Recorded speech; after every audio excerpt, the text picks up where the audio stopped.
You're tuned in to the MtG Cable cast, where they cover Magic, the Gathering Finance. All right? You don't know about it? You're tuned in right now and get ready to learn some shit. Buckle your seatbelts and light a blunt and get ready for the MtG Cable cast. Starring Reptar and Thirsty, them onion head motherfuckers. Alrighty, guys, welcome to the newest episode of the Cabal Cast. And this week, we want to start off by saying that at long last, after I think 7 or 8 years, the political prisoner has been freed. Splinter Twin is no longer banned in Modern. More on that in this episode, which is actually grading the last year of MTG. We've got a few categories that we've broken it down into, and we're basically assigning our grade for how Wizards has done in that regard. So with that, let's take it away. Yep. So I want to harp on that, how Wizards has done. So we're not really going to be looking at competitive just yet. That'll probably be a 2025 thing.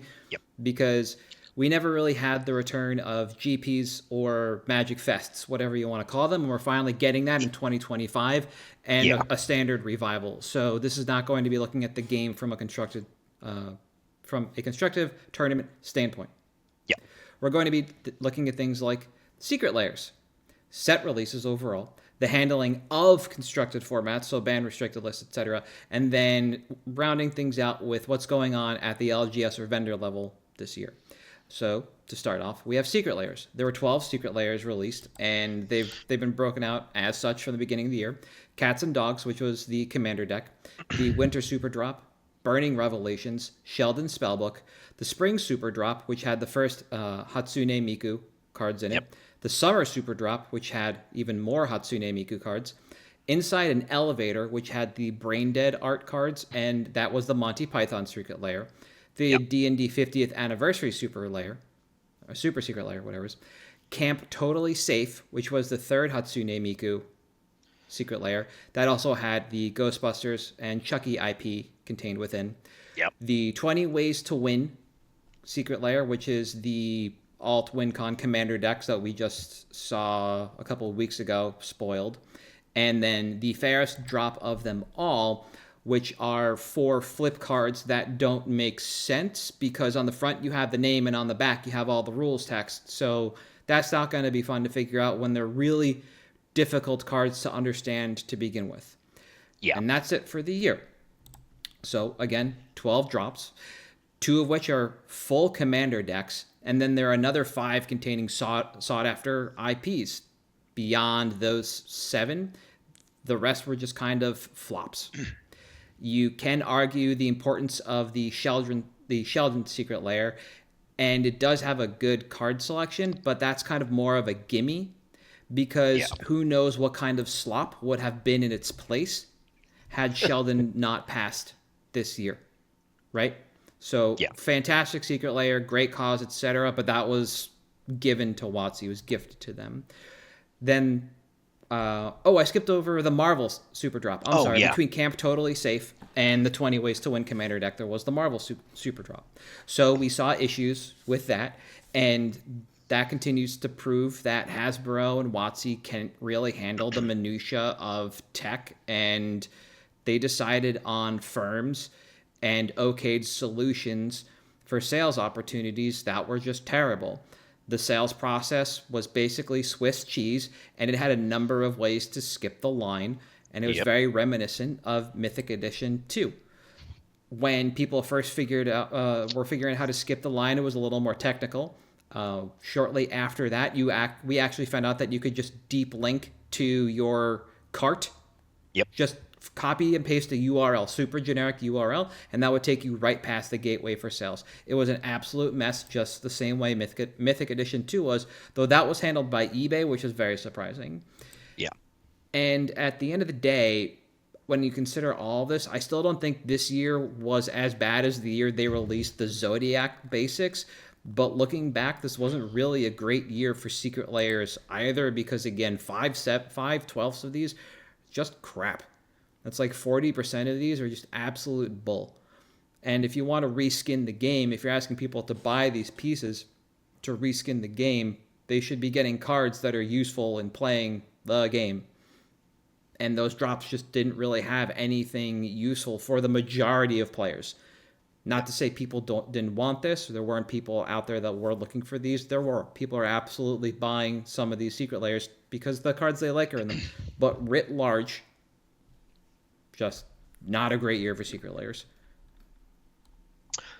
Yeah, it's generally just not something we really engaged with. The EDH decks will get one or two if we can, but this is a product that, like, from an LGS perspective, it's something that Wizards has been doing, like, abundantly wrong since day one, because they're not supposed to care about the secondary market, and this is their way of crushing that. So it's, the nice thing is some premium stores, or premium stores in general, do get the super drop for free. And I've actually seen some of them do it as like a free tournament where prize is this. And if you want to donate to whatever pot, sure, you can, stuff like that. Or even as like a loyalty reward. You played in all our pre-releases, you're entered into a drawing for this. And some of them just sell it. Yep. And that's something that they started doing for premium stores that kind of made Secret Lairs not just completely dog water for existing, but for non-premium stores, it's basically been a net negative, unless it's something where you're in a remote area and you're ordering like 3 or 4 of them for your customers or something like that, or there's not another store around for a while. Yeah. But it's just not something that has ever been good for a store. Yep. So I will say, though, it's way better than it was 2 years ago when it was like 40-something Secret Lairs. Yeah. That was terrible. So I will say this is getting better, but I still wish they didn't exist. Yeah. We're getting to a point now with the Secret Lair stuff that has just become noise until there's one standout that you just kind of have to buy into for whatever reason, you feel priced into for whatever reason. And the reason I did group these together was because the super drops do contain a number of other drops. Most of them not that great. So for existence, the summer Secret Lair, the spring super drop, that was the first Hatsune Miku Secret Lair. That's on top. How many people remember Goblin Gram? All the social media posts looking goblins. That was part of the spring super drop. Outlaw Anthology, Rebellious Renegades, to go with Outlaws of Thunder Junction. There's 2 volumes of that. Then there's Showcase Outlaws of Thunder Junction. Cool. Poker Faces. The description is 5 textless creature cards in a poker card art. Anybody? No thanks. And then the last one, I almost put this up top as one that people are interested in from the Super Drop overall. Sans Mercy. Now the Comic Sans looking Secret Lair, because I have seen those cards out in the wild. Generally 1 or 2. And nobody really seems to want to chase it, but it was notable because it's kind of memey. It was kind of a purposeful, feel bad kind of Secret Lair that, like, what is it? You torment the hellfire, your person, your friend out, etc. Like that kind of, that is what it is. So when we go back and we look at those years that had like 40 Secret Lairs, if you were to break this year down and compare all of them from the Super Drop, it's probably just about as many or close to it overall. Yeah. But at least when you bundle it and you look at the Super Drop, you do get the sense that, like, okay, the majority of this year is worthwhile, and the way they are bundled makes sense, and the Super Drops do hide these kind of less interesting or less sought after Secret Lairs than just releasing one every what felt like 4 to 6 weeks in the year that you're talking about. All these Super Drops kind of bind it in an interesting way, but they just kind of hide the sins of the Secret Lair program in general. Yeah, it's almost, a couple years ago I would have given them an F. At this point it's probably like a C- ish. Because, like, all right, you're making strides in the right direction, and you are at least, with the drops that get full releases that aren't part of the super drops, you're targeting actual meaningful cards now, a lot of times, instead of, oh, here's 4 Secret Lairs that are dropping the same month. One of them is absolute gas, and the rest are terrible. Yep, exactly. And, even if it's only 1 or 2 good cards in each one, it's still enough that it, like, gets those cards to be available in good supply with good demand. Yep, so. And exactly. And if you look at it from the top level for the super drops, if I were to add Sans Mercy onto the list, then that means that every super drop would have like 2 to 3 secret layers that people were really interested in, and it's just the ones outside the super drops where you do see a lot of those absolute duds. Yeah. Right. And then moving on to set releases. So we had 4 standard set releases this year. We have foundations. So if you want to consider that the 5th standard set, fine. We had 2 supplemental commander sets, 1 master set, 1 clue set, whatever the hell you want to call that. And then we had the return of Jumpstart with Foundations. Yep. Now, of note, Murders at Karlov Manor was released in February 2024, and that immediately outshined Outlaws of Thunder Junction, which released in April, because everybody forgot about that damn set after its Pro Tour. Yep. There were the reprint basic lands from that set. There was a Pro Tour around it, and then nothing. I honestly thought that it released before Murders at Karlov Manor. I had to go look at the set release dates. We had Fallout. That's one of the commander sets, the supplementals. It held interest for a little bit. It's got a few interesting cards, but Assassin's Creed, the other supplemental commander set, basically a flop. Not a lot in there that people really cared about. There's like one Dimir card that people went nutty over for a weekend. It fell off. They're still interested in it. It's like something the Lion. Yeah. It does what it just combos in Modern, or it did with these unbannings. Who knows? It might be better, it might be worse, but overall, up until this past BNR, that set was a flop. Then we had Bloomburrow and Duskmorn Foundations. These just blew the doors off standard. It just changed the way the format feels and functions. They basically have taken over standard, which is fantastic because it is now alive and thriving compared to what it was previously, which felt repetitive and slow. Good format and moderate support was the key to get it off. I just hope they keep it running. And then the master set that we had was Modern Horizons 3.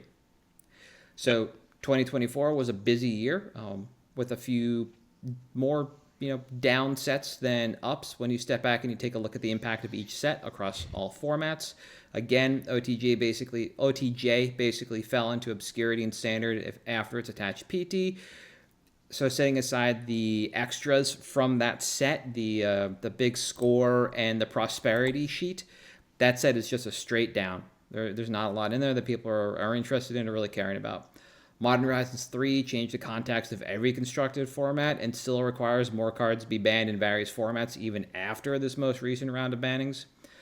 Fallout added a couple new commanders to the casual commander pool, like Mothman and Dogmeat. Yep. And Dogmeat's probably more on the competitive side than casual, but you get the idea. And there's some new spells that were added, like pre-war formal wear, I think, is from Fallout. Power Fist we've talked about. Stuff with Rads to start milling over. Rad Storm in particular. All new spells that were immediately impactful. We talked about the dud that was Assassin's Creed, and I still don't know what the hell the clue set is, but people just linked the card Hall the other day. Hall is a Boros land. It enters the battlefield tapped, and then this person was also talking about the card Rope, and I just don't care. I F's in the chat for clue, I guess. There's Headliner Scarlet and one other card that came out of Clue that we talked about on Twitter like a couple months ago, because all of a sudden out of nowhere they spiked and people were like, where's the demand? And if you were paying attention to Cube videos from Moto, that was the demand. People were watching LSV and Caleb and Numat the Nummy, all these like perennial Cube players streaming the Moto Cube, and those two cards were looking really good. But that's it. They're Cube and maybe. That's it. Those are the only two cards that made it out. And then to round out the year, again, Foundations Jumpstart. And the only thing I have to say about this is cool, I guess. All the cards that are worthwhile from that are already infinite dollars because they're only printed in anime versions, unless they're Scythecat Cub, which can be played in Legacy if you want to, if you're still playing Bristly Bill in your Nadu deck or your Cradle Control list. You might think about Scythecat Cub. That's it. That was the year for sets. So like I said, more downs than ups. There was a lot of power that came out starting from MH3 basically through the rest of the year. Everything was just extremely powerful in both for modern and back, and then standard sets. like discounting everything that happened before MH3, I think this is actually a really good year for sets on the whole. I think this should be the last Horizon set we get ever, because they Oh, I just hope can't so. fucking do it. They just can't. I And hope so. they dig themselves a hole that takes over a year to get out of with every one of these sets. So, dear Lord, the last Please. one, please. And then fantastic down the line from there. I worry honestly about for us, it's the power level of the set. Okay.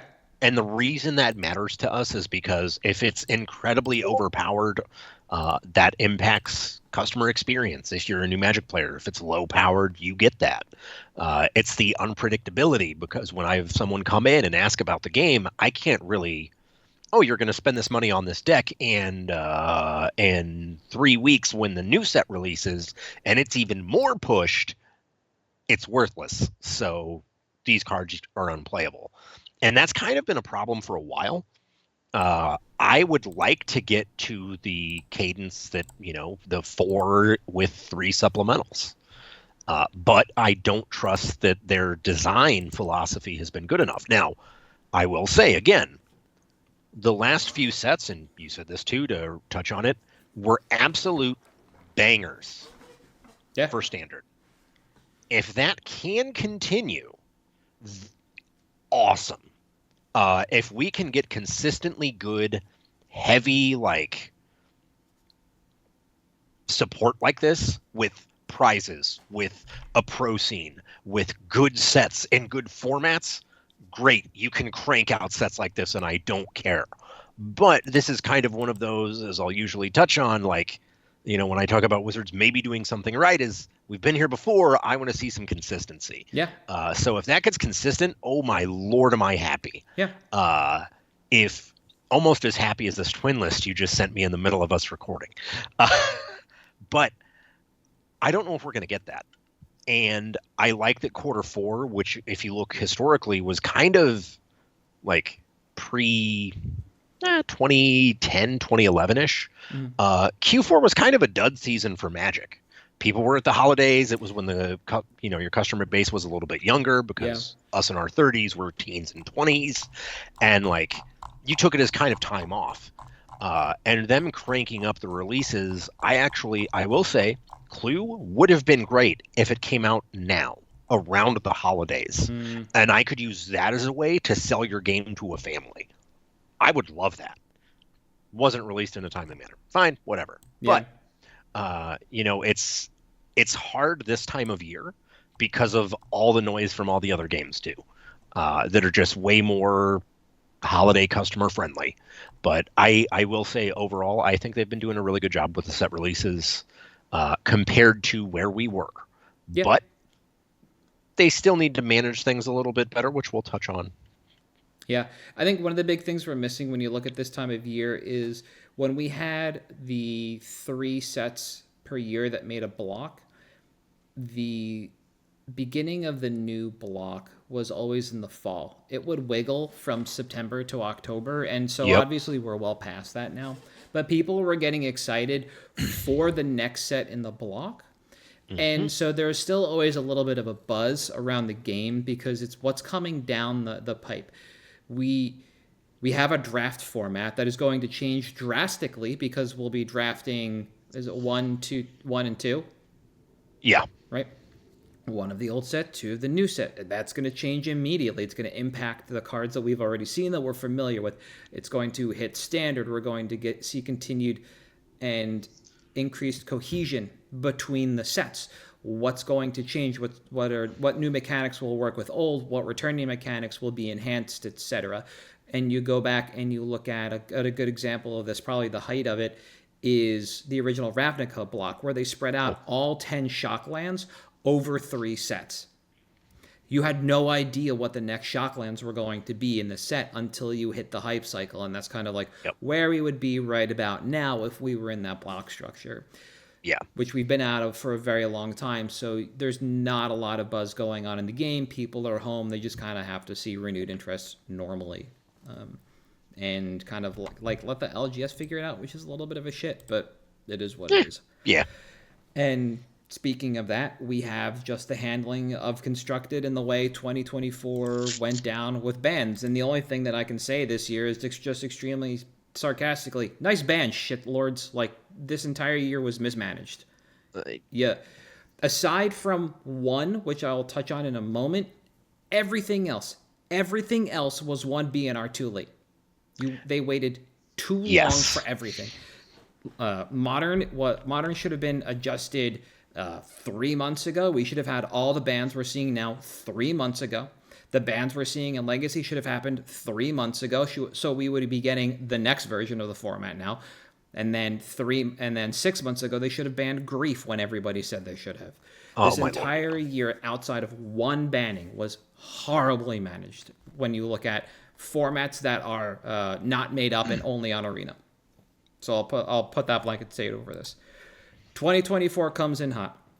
February sees Leyline of the Guild Pack with Murders of Karlov Monarch banned because it supercharged the Crashcade deck. Sorry, Leyline wasn't banned. That was in Leyline of the Guild Pack was in Murders of Karlov Manor. That supercharged the Crashcade deck, and thusly Violent Outburst caught a ban in March, and this is the only ban that made sense. Yep. From a timeline perspective, because the set literally released, Modern was churning, there were a couple of big events, and then WotC just pulled the ripcord on Modern and made a change right then and there. Great. Yeah. There's not a lot you can do if you're not going to emergency ban, and nothing required in an emergency ban. People just weren't happy, but there was a change to the format coming up. You just had to wait a couple of weeks. Perfectly fine. May see stickers banned in Legacy, Vintage, and Pauper. And honestly, this should have been a 0-day ban. Absolutely. This was one of the dumbest things. This was, to me, one of their biggest oversights with bans this year. Sorry. I digress. We talked about this before. They kept telling judges that they would figure it out, that they would have answers to all these technical questions, and it never came. The answer they gave us was just, instead, we'll ban it. This was years coming. It was super necessary because it was a logistical nightmare for players and judges alike, and should have never been allowed and constructed. It should have been an acorn stamp thing to begin with. That's May. August sees Amalia banned in Pioneer, which mildly shakes up the format, but only by removing a deck, not by reshaping the format. So they just let the format rot. So again, this is a bad ban. They should have been banning things more frequently in Pioneer. So this was an opportunity to do that, and they just again effectively took no action besides removing a deck that was a logistical nightmare because it thieved time from people. And also created a little bit of rules fuzziness for players that weren't super in tune with what was going on inside that combo. Like, if you manage to go over 20 tokens, nothing blows up, which is fine. The effect doesn't repeat. Or the fact that you can get into a state where you're just looping through nothing, and you have a loop that can't end, and it's not delay it. So you're not going to catch a warning or anything like that. It just created logistical nightmares. Cool. But then Pioneer just returns to the way it was prior to Lost Caverns of Ixalan, which was the same way the format had been for like a year plus. So it's just returning back to normalcy. So again, nice bans, shitlords. Like, terrible. Yeah. But they're throwing the format back in the oven. Maybe they'll come out looking better. We don't know. It's got like a year to cook. We'll see. Grief is banned in Legacy, which is, and by the time it was banned, it was 6 months too late. Yeah. Grief and Nadu are banned in Modern. Both bans, again, late, but WotC couldn't ban cards. They just printed an MH3 before or right after a Modern Pro Tour. So they should have been banned in June. Yeah. That's when Nadu should have gone. It should have just gone in June. Instead, they all lived on a little too long. And then it's 4 more months before we see the next bit of action, leaving Modern and Legacy to rot. And that action we got was, as of recording, yesterday, December 16th. That's the last little bit of action. We went from August, where Grief was banned in Legacy, where Grief and Nadu were banned in Modern, and also Urza's Saga and Vexing Bauble restricted in Vintage, all the way to December before we get action in either of those formats. Yep. And I think this terribly timed. All of this should have happened one BNR earlier. Yeah, I'm hesitant to give them credit for anything because Lord knows this year was terrible for this, except you were absolutely correct. Violent Outburst, which was banned right when it should have been. The one thing I will give credit for is the unbans. Because Wizards has always been the first company to ban out of their game. But they very rarely go back and re-examine to see if something should come back, and they've been doing that more and more. So, all right, kudos there. That said, holy shit, you idiots, what is wrong with you? Like, and it's not just this year, and I know that's what this is for, which I would grade them an F. There we go. You failed, WotC. Yeah. Last year, the Swift Spear ban and Pauper happened 3 months too late because there were a few large-scale Pauper events that, okay, they happened, but we knew the deck was just going to be the best deck anyways. It already was before it got Kuldotha Rebirth 5 through 8. Ban it ahead of time. But the way that, by and large, the Pauper Council has handled things, that's how I think every format should be. Because Wizards clearly cannot manage any of them without some kind of input or something from the community. Because even looking at their own results, they clearly have no idea what's going on. Or they would have known, hey, you know what? If we think this card should be banned, how about instead of wait for 3 Eternal Weekends where this format is like showcased and have our fears reaffirmed, we just shake it up and, like you said, see what the next iteration of the format is now that the community has what they want. Yeah. Because I don't think there were no Legacy players I know of that were thinking Grief should be in the format at this point. Most players I knew, even the ones who have been jamming Grief for years, yeah, this card needs to be gone from the format. Like, Bauble, gone from the format. And I don't understand how they can be so out of touch, because it's not just, people posting this on the internet. Like, people that work at Wizards of the Coast or who are involved at Wizards of the Coast who have played the game have openly spoken about how Vintage and Legacy are their favorite ways to play. Someone in that building has to know, and they just can't figure out eternal formats to save their life, and that's infuriating. Yeah. But So there's a bit of text in the BNR announcement that talks about not wanting to disrupt the Eternal weekends. And that's fine if you still believed in emergency bans. So they wanted to ban cards after Eternal Weekend. Not a problem. That all makes sense. These are expensive formats, but these players are already enfranchised. Removing Psychic Frog doesn't mean somebody now has to go out and buy a playset of, like, City of Traders. yeah, you're not banning underground CE from the format. This isn't something that a bunch of people are going to be upset by. No, this is a card that's been in the format for less time than I don't know, what was the Kaladesh Dwarf at this point, the Depala. Yeah. It needs to be gone. It's just bad. And exactly.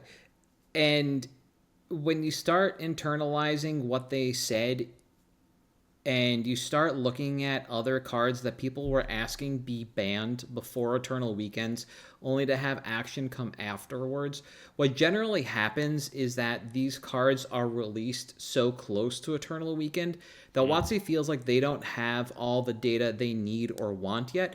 And we're talking in the neighborhood of like 4 to 5, maybe 5. That seems very generous. 3 to 4 months prior to an Eternal Weekend. They had over 6 months worth of data with Psychic Frog and Vexing Bauble inside Legacy to see that this was a problem. So when you think, okay, they had 6 months to do this, why didn't they get rid of it when they got rid of Grief? Well, because when they didn't get rid of Grief, they said they weren't really sure how things were looking and they chose not to listen to their internal Legacy specialist. And now you can kind of see that everything has just shifted one BNR off of where it needs to be. Yeah. And in listening to the Eternal Glory podcast that was released this week, the mention of WotC's idea of taking a light touch with Modern and Legacy makes sense. You don't want to just completely disrupt the formats, but at the same time, if you're only going to take a light touch with a format like Legacy, then you need to do things faster when it comes to responding to out of control play patterns. Yep. And out of alignment like deck usage and win rates. And if you can do that, then these bans look okay, but the cadence is still the problem with these. And it won't be the problem until the next BNR, when they can see that just banning Psychic Frog doesn't really do anything to the Dimir deck. Banning Vexing Bauble doesn't really do much to the decks that play it. And the next set of problems are Kozilek's Command, Glaring Fleshraker, and I've heard some people say Mycospawn, the green Eldrazi that ramps you and exiles a land if you pay the kicker. That those are the next set of problem cards that need to go because they do too many weird things in too many different decks, some of which already top forward the US EW, taking I think 3 out of the 4 slots, or maybe it's 4 out of the top 8. And you're going to leave us with this shitter format for 3 more months when you could have just taken more steps to resolve this. And it's not even like they're hard steps. They're pretty easy and straightforward. Just listen. Yeah. Everyone who focuses on this thing that's community driven knows better. Yeah. Sorry. That's fine. And then on the way out, we have the bunch of unbans in Modern, which you talked about just as an idea, but the cards they chose to unban are, I don't want to say are extremely dangerous because Splinter Twin's on the list, but Mox Opal and Green Sun Zenith have the opportunity to be very dangerous. Green Sun is going to go back on. Yeah.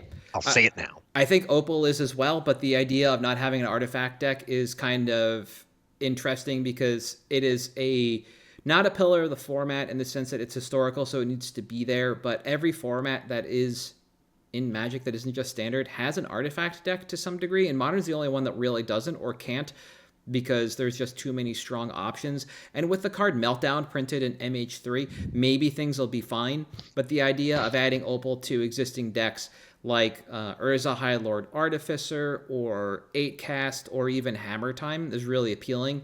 The dangerous deck is Breach. Breach has had Mox Amber this entire time, but with Mox Opal, it might get a lot stronger than it is. Yeah. Green Sun Zenith, we don't know what's going to happen. Elves decks already started a 5-0, which is perfectly fine. The format needs time to adjust. The card Toxic Deluge was added into Modern. We talked about this a couple weeks ago as a pick. So who knows? Elves might not be the problem. I don't know if I believe it to be inside the Amulet shell, being able to safely get Primeval Titan or going even further beyond with Cultivator Colossus, going back to that threat, or if it goes inside Titan Shift, where on turn 1 you get Dryad Arbor, so you're untapping on turn 2 with 3 lands, which is actually the half turn. You're reclaiming the half turn that you needed this entire time to make you a turn 3 deck, or at least get Titan on board on turn 3. That's kind of where I see Zenith going naturally and really changing the face of a deck. But here we are. The Cradle Control list and Knight of the Reliquary style list, we are seeing those 5-0 as well. And so the idea of Toolbox in green has come back. And a lot of what they said about Zenith is true. There are green or Golgari decks that are no longer in existence, and Green Sun Zenith will not bring them back because you can't tutor for the black cards with Zenith, and those are the cornerstones to those decks. And then you have Faithless Looting and whatever it does. Cool. It can do infinite. We used to have a Goryo's Vengeance deck that was, I think, better, stronger, faster than the one we have now, but it lost Faithless Looting because Hogak. So cool. Maybe we'll get that version of the deck back again. People have been talking about Arclight Phoenix, talk about Hollow One with Vengevine, all this other stuff. There's so much opportunity for Faithless Looting that we're going to finally be able to explore the format again. Deep Analysis is close, but not quite there. It costs 4 up front and 2 on the back. That's just so much more than Faithless Looting. And then you have Splinter Twin coming into a format that now has cards like Solitude and Force of Negation. So, yeehaw on that one. Yeah. I'm everybody that I know is either excited about Standard or Modern for one reason or another. And Legacy Nobody's happy about Legacy still. That's it. We were more excited to play Standard between rounds of Legacy last night than we were to actually play Legacy last night, which is a shame. People were excited to play proxy cards in Standard. So here we are. Not great. And then the last topic we have here is what's going on at the LGS and vendor level. So go off, King. Okay, so it's not good. It's not good. It's just not good. So first off, big thing this year was Wizards of the Coast obviously saying, hey, MSRP is back. This is what our MSRP is. This is what we want things to go for. Two things. One, cat's out of the bag, man. You open Pandora's box, you can't put it back in. Number two, do I still have to compete with you on Amazon? Because big one. That means way more to me than even if you bring map into the equation. Is like, hey man, I can't, regardless of what MSRP is, you can suggest I charge this, but you pay less than I do. You can always charge less. Yeah. So that's a pretty big fear over the last year. The other thing is they've had a lot of dangling carrots for the LGS. There's a new marketing program that you can participate in, which is basically give feedback on these webinars that encourage you on how to bring new people into your store, how to properly advertise our products, things like that. So you go to those and you take a survey, and then the survey gives you points and you redeem that for free stuff from Wizards of the Coast. But it's not product. It's like window clings or digital assets to use in your emails. To be fair, I'm still looking for the Urnam Jin window cling from Judgment. Because that thing that's was such awesome. a good one. Yeah, the Urnam, and then honestly, I love the Kaladesh, the big ship. That was sick. The Thopters, yeah. Yeah, the Thopters, those were awesome. But that's been kind of rough. The nice thing has been now this drive for competitive play.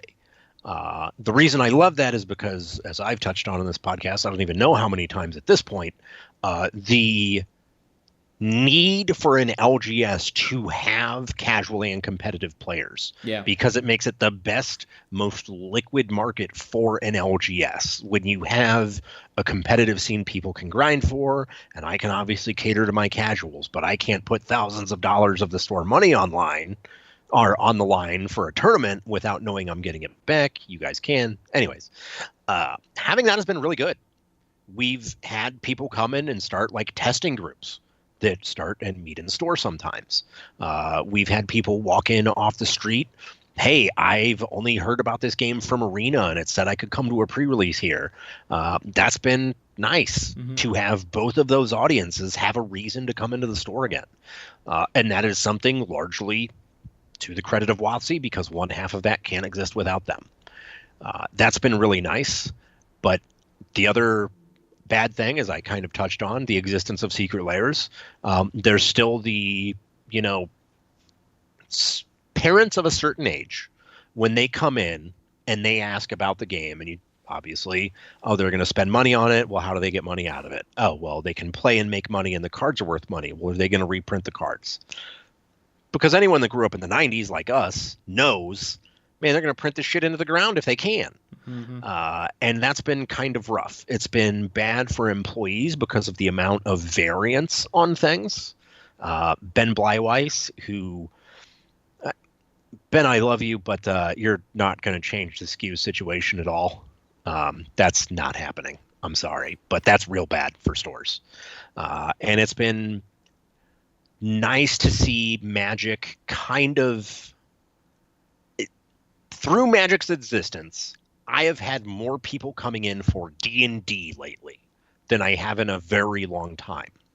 And I know that this is kind of aside from us being a MTG finance thing, but there's actually been a lot more since Baldur's Gate 3 a lot more interest for Yeah. in-store D&D. People who played the game or whatever, they're like, yeah, I could just get a PDF for $10, but I can actually go and hold the books and like hang out at a place. And there's been a little bit more of a revitalization of that, which I literally do not think happens without Baldur's Gate. Yeah, that makes sense. So I do want to credit at the LGS. That's helped us out, and that was something that Wizards of the Coast did right.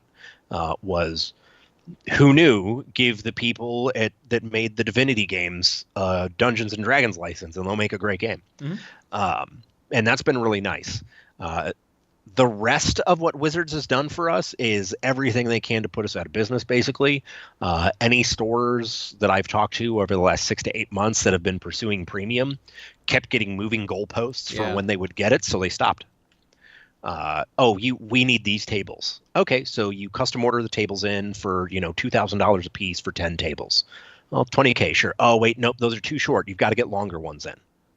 Well, these meet the measurements. They changed. Oh, cool, great. And that has not been good because for a while, the premium program was what they dangled in front of an LGS as, hey, man, here's your lifeline. This is going to be the best of the best, the absolute greatest. And it just hasn't been the case so far. Yeah. So, they did okay. I guess, like I said, some of the product releases were really good for us. But my belief is that most of the success we have experienced at the hands of Magic is happenstance rather than designed by Hasbro or WotC. Okay. That makes sense because the LGS is a lot more of a struggle, seemingly. It is, As a vendor, now it's just, okay, things have been real good since Bloom Barrel. Murders at Karlov Manor, the EV in those boxes is insane because of the lands. So good. So you can basically just, if distro has them, you can just buy them and then immediately flip them like on sale. Yeah. And just churn through infinite product and basically play the vendor, the distro game of like, I just keep selling through, so my allocation's got to go up, man. Like, it's been a long time since we've had that opportunity. And then again, with renewed interest in standard, setting aside foundations, the opportunity to finally turn the knobs on buy lists. So it is no longer a drip of standard cards, but a deluge of standard cards is exactly where you want to be. You want to be bathing in standard cards when times are good. That is going to be, as far as Magic is concerned, your bread and butter.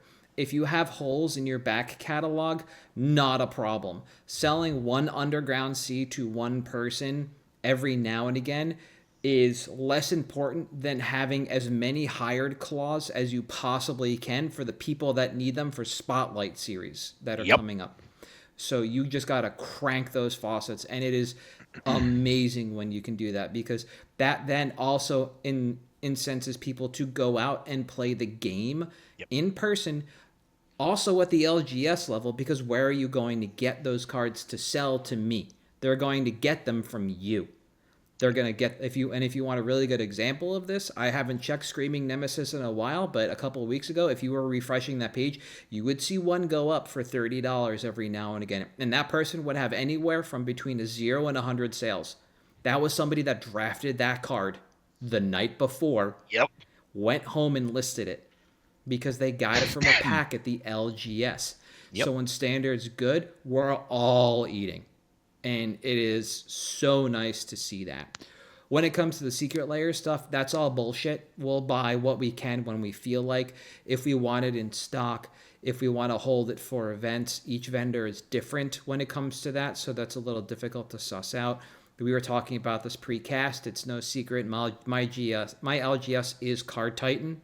We have some secret layers in the LGS case. That means the store itself, the storefront, has either bought those from players or bought one or two here and there. There are some secret drop boxes that people can buy just to have the contents are removed. So I assume they were prizes. That happened before I went there. But then at EW, when you look at the prize wall, and I dumped these photos into Discord when I was at EW, I believe this year you can see just a litany of secret layers, and a lot of them had like the good ones, quote unquote, had already sold through. So Card Titan is acquiring secret layers. a lot of times with the express purpose of putting them out at EW, but I can't say for sure if that's the strategy on secret layers they employ, but that espouses the idea that every vendor is different when it comes to secret layers. Yep. I made the parallel to the Marvel Super Drop and Mythic Edition 2, and the similarity there for vendors is just like, these are going to be so popular, sealed and as singles, that we have to move in as well. It happens infrequently, but that's just kind of one of those universals where every now and then and again, one of them is so good and people are going to want these cards that you want to be able to serve your audiences, so you will engage in that buying process. Yep. You won't always do it, but you do keep an eye on it. And like I said, this isn't every vendor, but a lot of them will do this, and some vendors just won't engage with secret layers at all, and there's not a problem with that. So from a 2024 standpoint and a vendor level, things have gotten a lot better towards the end of the year. We're still not there. It's still like not great. Standard needs to be good, and we've got to figure out how this oscillation of standard to modern, then back to standard for 2 RCQ seasons is going to look like, because that is a lot of tuning for buy lists. But at the end of the day, I think if standard is good in 2025, that things are going to be good at the vendor level, which means that the kind of closed ecosystem of LGS and vendors is going to be great. So I'm looking up. Yeah, and I will say that's something that I know I'm overly negative about Wizards of the Coast most of the time on here, but that is something that I completely agree. It's things like, for the very first time in like a decade, I actually feel hopeful about how the management of this game is going. Yeah. And that's echoed, also by our customers that are walking in off the streets that have played for any length of time. People feel better about the game than they have in a long time. And, a little bit of hope is good. So. Yep, absolutely. Got it. Yep. All right, anything before I move into picks? No, let's do it. All right, so I'm going first this week, and we are going to talk about the card Crypt Ghast for the second time in this podcast history. It took a little while. It's been 5 years. So we are looking still great. Yeah, we are looking at a creature from Gatecrash. It costs 3 and a black for a 2/2. It is a spirit, which is mainly irrelevant to this conversation. It has the keyword Extort, which is the Orzhov ability from Gatecrash. Whenever you cast a spell, you may pay hybrid white-black. If you do, each opponent loses 1 life and you gain that much life. So if there's 4 players at the table, you're one of them. Yep. You cast a spell, you extort it. Each opponent loses 1, you gain 3. And then the main ability here. Whenever you tap a swamp for mana, add black mana to your mana pool in addition to the mana that land produces. Okay, so we are looking at this card. I put it back on my list in September. The end of September in 2024. CK was buying 22 at $6. The TCG market on this was wicked low. My numbers say like $1, which does not seem accurate, but very well could have been. And we are now seeing CK buying 69. Is that number correct? It is 69 at $6. The nice number. They are retailing it for $9.50. And there are 153 listings on TCG Player for $8.65. And for those that are wondering, that's a whole like dollar and change more than 5 years ago. But 5 years ago, when we were looking at this, it was just barely on the rise. Yeah. So if you had been paying attention to this card, you could have almost gotten out for double. It has tanked, and we'll cover that. But we are in recovery mode right now, so now's the time. As far as the commander playability of this card goes, this is basically a unilateral Swamp Flare on top of Extort. But the main difference here with this Mana Flare ability is that it adds an additional black to your mana pool. Mana Flare effects typically say add a mana that of the type that land produced. Yes. So if you tap any dual land for one of the 2 colors, you'll get 2 of that one color. If you have an Urborg on the battlefield, or you have a dual land that has swamp and another type, and you tap it for the non-black pip, you will get a black pip on top of it. So it is also a very unique situation when compared to those other effects. Yep. On the whole, When we look at this in the format, this is one of only a few ways to generate large quantities of black mana. And we can see clearly on EDHREC that this is a cornerstone card for black pip heavy decks alongside Cabal Coffers and its friends. That's Urborg, that's Cabal Stronghold, that's and some of the kill spells from there. It's difficult to kind of describe why someone would play a Mana Flare because the utility is right there in front of you. It doubles your mana. That's kind of hard to explain why you would want to have more mana. It is the core to the game engine. It limits what you can play in a given turn. So when you can play more cards, it's a better time for all. But for one more colorless than Mana Flare and a different colored pip, you get a 2/2, a unilateral effect, and the keyword extort, which is a game-ending keyword. So when we're looking at this as a direct comparison to a red enchantment that costs 2 and a red, for just a colorless more and a black pip, we get so much more on top of this. So it's not even an apples to apples comparison. It's just we're using Mana Flare as shorthand here. This is the equivalent card. Now, looking at extort, a quick note on this for those that don't know. With extort, as the white mana symbol is in the reminder text of the card, the color identity of Cryptghast remains black, not Orzhov. So that's also really important to this card. It can go anywhere you can play a mono black card. It's not just limited to Orzhov plus. Yep. Rules text, it doesn't matter. Exactly. So the only requirement to make this card quote good unquote is that you have to have a use for the amount of black mana that you can produce. So you do see it paired with each and every color because every color offers something. It's truly agnostic, and thus it's appealing to a wide swath of players. Whether you're casting something as color intensive as Valgavoth or as expensive as Debt to the Debtless, Cryptghast makes this really easy. The hidden mode of this card is just casting spells to trigger extort and slowly drain the life from the table, literally and figuratively, because it's a slow way to win the game, but it's always an option when you have Cryptghast out. Yep. Now, like other Mana Flare effects, this is a more casual than competitive card, but because of how powerful and impactful this is, it's always sought after by that casual crowd. So you never have to worry about your audience. It's always there. When it comes to timeline on this, when I was taking my notes earlier today, there again, the nice number, 269 copies on TCG Player. On page 2, there was a vendor with 9 LP copies at $10.07 with shipping. And then another vendor had 13 near mint at $9.52 with shipping. Then all the way on page 4, there was one last vendor with 8 near mint copies at $19.79 with $2.24 shipping. So this card goes vertical in price real soon. This sells about 6 copies a day, and this goes from a $7 to a $9 card before we sell through the first 75 copies, which is basically just the first page of listings when you're insane. When you have 50 listings on it.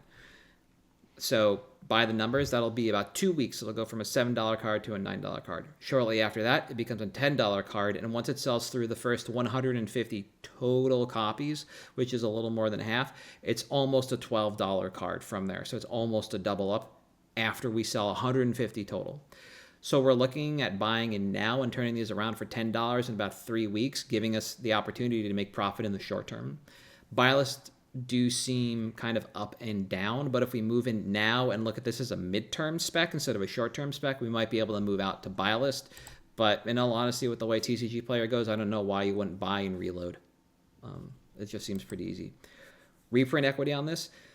The mana doubling effect doesn't restrict us to supplemental products, as we get mana flare effects in standard from time to time, but the plane-specific keyword of extort makes this difficult to reprint, almost ensuring it lives in commander products. And then you have to balance a deck with a large number of black pips and the unilateral mana flare against the other decks in the product, and we can kind of see why this doesn't see a larger number of reprints. but it was reprinted in Commander 2014. It was reprinted in Ravnica Remastered, in Original and Alt Art, and then it was just reprinted in the Commander decks for Duskmourn. So when I said this fell off a cliff, that's why. It just hit a bunch of reprints in a row, and so now we're kind of climbing back out of that hole, which is why we're looking at it again. I wanted to make sure there was verifiable movement after the dearth of quantity that just hit the market with Duskmourn, and Duskmourn, and now we're good. By quantity, I've got about a half dozen of these left as I was gobbling them up whenever I saw them in binders back in Gatecrash, and I was buying them out of collections, and I was basically just looking to move them locally. And if you're looking to move them locally too, then I think 4 to 6 is always great. If you're looking to move them to TCG Player, you can probably sit on a dozen, but I wouldn't load a dozen. I would load 4 at a time. That number is pretty innocuous when I was doing my research. Basically, so I called out pages 2 and 4 as having quantities of note. On pages 1 and 3, the highest quantity was 4 on each of them. So because there aren't a lot of vendors with high quantity, if you were to just all of a sudden reload a dozen, that creates a little bit of an anchor on this card. It's just going to slow things down. But if you're just kind of dripping 4 at a time, it's a lot easier. Plus, there's more opportunity to raise the price faster when you're just doing 4 at a time, and you're just you're not day trading Magic cards. You're just laissez-faire moving things to keep playing the game on the cheap, right? So just load 4, let them sell, up the price when you load the next 4. It's just easy peasy. And so that's my review of Cryptcast. Yeah, I love this card. I don't remember if it was you or me that picked it 5 years ago, but this was like, and still is, an eternal. If you're showing me a binder and you're like, get to this number, I will every single time pick the Cryptcast out of the binder if I can. Mm-hmm. Every single time. It's got insane liquidity, insane audience, because like you said, you get that casual player that just wants ramp, but it is a game-ending mechanic. And there are plenty of Battle Cruiser and 75% people that run something like that as, well, this is a good win condition, or it's just nice extra draw because I run Necro and I'm a combo deck. Mm-hmm. And I just have that in there because it's 75. If there is ever a deck that I run Urborg in, this goes in it. There's just so many reasons this card is good. I love it. Great. My pick, on the other hand, I absolutely love, and I've been a champion of this card for a very long time, in person at events, on the podcast, and to anyone that would listen at any event I was at. Not even just Magic the Gathering events, but if I went to a concert, I would ask people to unban Splinter Twin. Sell as many of them as you possibly can, as fast as you possibly can. This card is not that good. This format is way too fast. I understand it's really good with fear of missing out, but man, this is just when you look at the cards that were unbanned, one of these things is not like the other.